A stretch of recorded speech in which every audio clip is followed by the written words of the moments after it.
So I got a question about how to put white flowers into your nature journal, and I've been thinking about it and experimenting a little bit, and I'm going to show you how I came up with doing some white flowers in your nature journal. I decided to use watercolors, and I started off, I just used Crayola watercolors and did a wash, a quick wash over the page, and then I let it dry.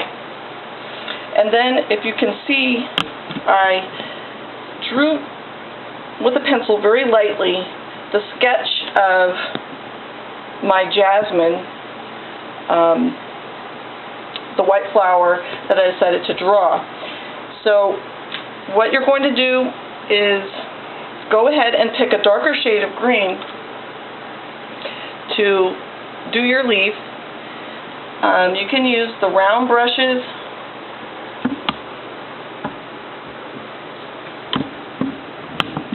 and just fill in your leaf shapes. And then when that's dry, you can come back with a dry brush and add some detail with a thinner brush.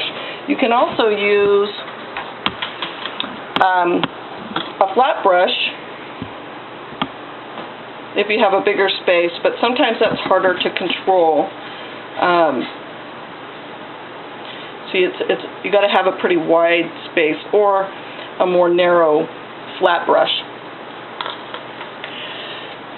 I'm going to go back to the very thin round brush to do the stem. Like I said, you can come back after it dries to put in a little detail, like I did on this one. You can see after I let it dry, I came back and used my darker green again without using the water as much to fill in. So you're blocking in your color on your leaf. The trick with the white watercolor is to keep it thick, because you want it to end up being very opaque. You don't want a lot of water in it. Otherwise, it's going to blend with any other colors that you have. Like this green that's still wet, it would blend with that. So keep the white very opaque, and come back and dab in, I need a little more water, dab in your white petals for the jasmine. Don't worry about exact shape, because you can come back and add a little detail after you get the color blocked in there. But this is the easiest way to do a white flower that I found. Otherwise, you have to color and mask off the white. But I found in all my testing that it was much easier just to give yourself a background and then put the white on top. I'm going to let that dry just a bit before I come back and put in the center. While we're waiting for that to dry a bit, I just lost my green brush. Where did I put it? Here he is. I'm going to dab in my green paint again, and I'll show you another technique that I really like for flowers like lavender.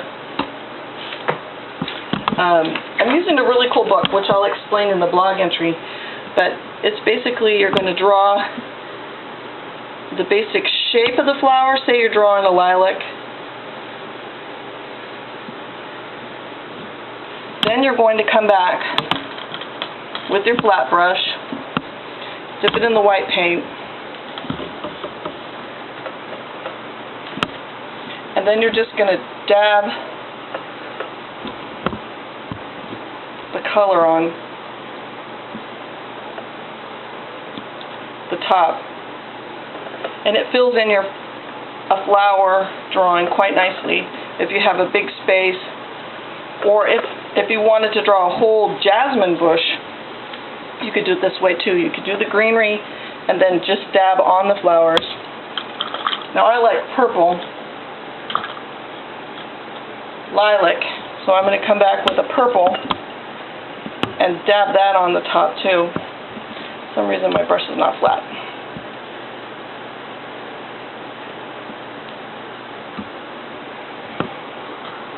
I don't know what's going on with the brush here.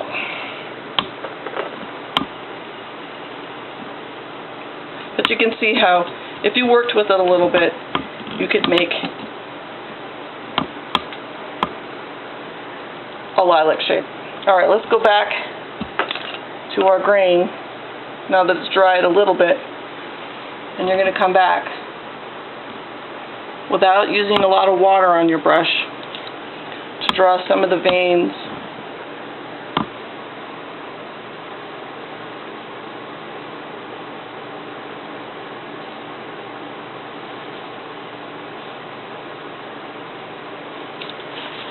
And details.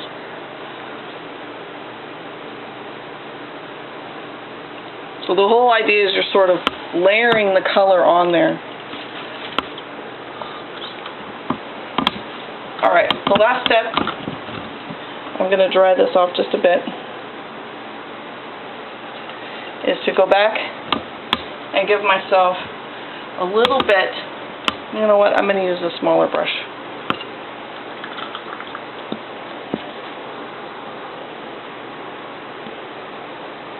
Of yellow in the center, like you see in the flower.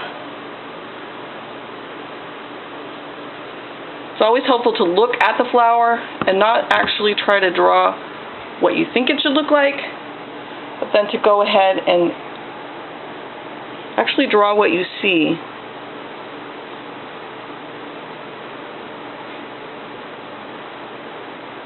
It's really hard to do this fast, but you get the idea.